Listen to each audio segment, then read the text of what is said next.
Hi all, ಇದು ಗುರುವಾರದ mini blog ಆಗಿರುತ್ತೆ. ಮಾಮೂಲಿಯಾಗಿ ಇವತ್ತು ಬೆಳಗ್ಗೆ ಬೇಗನೆ ಎದ್ದು ಯೋಗನೆಲ್ಲ ಮುಗಿಸ್ಕೊಂಡೆ.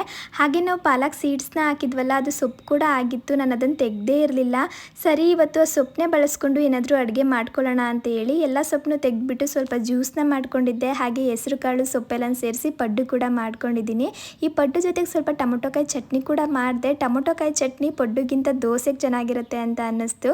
ಇನ್ನು ಇದ್ರ ಜೊತೆಗೆ ಎಲೆಕೋಸಿನ ಪಲ್ಯ ಕೂಡ ಮಾಡ್ಕೊಂಡಿದ್ದೆ. ಹಾಗೆ ಇವತ್ತು ಮೂಲಂಗಿ ಹಾಗೆ ಈರುಳ್ಳಿ ಎಲ್ಲ ಬಂದಿದೆ ಅಂತೇಳಿ ನನ್ನ ಹಸ್ಬೆಂಡ್ ಎಲ್ಲನೂ ಕೂಡ ತೆಗೆದ್ರು. ನಾವು ಮೂಲಂಗಿ ಸೀಡ್ಸ್ ಎಷ್ಟೊಂದು ಹಾಕಿದ್ದು ಆದರೆ ಒಂದು ಎರಡೇ ಮೂಲಂಗಿ ಸಿಕ್ತು ಅಷ್ಟೇ. ಇನ್ನು ನನಗೆ ಇವತ್ತು ಕಸ್ಟರ್ಡ್ ಪೌಡರ್ನ ಬಳಸ್ಕೊಳ್ದೆ ಸ್ವಲ್ಪ ಕಸ್ಟರ್ಡ್ ಕೂಡ ಮಾಡ್ಕೊಂಡಿದ್ದೆ. ಇದಂತೂ ಹೆಲ್ದಿಯಾಗಿರುತ್ತೆ ಹಾಗೆ ರುಚಿಯಾಗಿ ಕೂಡ ಇರುತ್ತೆ. ಇನ್ನು ಮಾಮೂಲಿಯಾಗಿ ಶಾಪ್ಗೆ ಹೋಗಿ ಎಲ್ಲ ಕೆಲಸ ಕೂಡ ಮುಗಿಸ್ಕೊಂಡು ಬರುವಾಗ ಸ್ವಲ್ಪ ತರಕಾರಿನ ತೊಗೊಂಡು ಮನೆಗೆ ಬಂದಿದ್ದಾಯಿತು. ಬೆಳಗ್ಗೆ ಆನಿಯನ್ ಎಲ್ಲ ತೆಗೆದಿದ್ರಲ್ಲ, ಅದನ್ನೇ ಬಳಸ್ಕೊಂಡು ಇವತ್ತು ಸ್ವಲ್ಪ ಎಗ್ ರೈಸ್ ಕೂಡ ಮಾಡ್ಕೊಂಡಿದ್ದೀನಿ.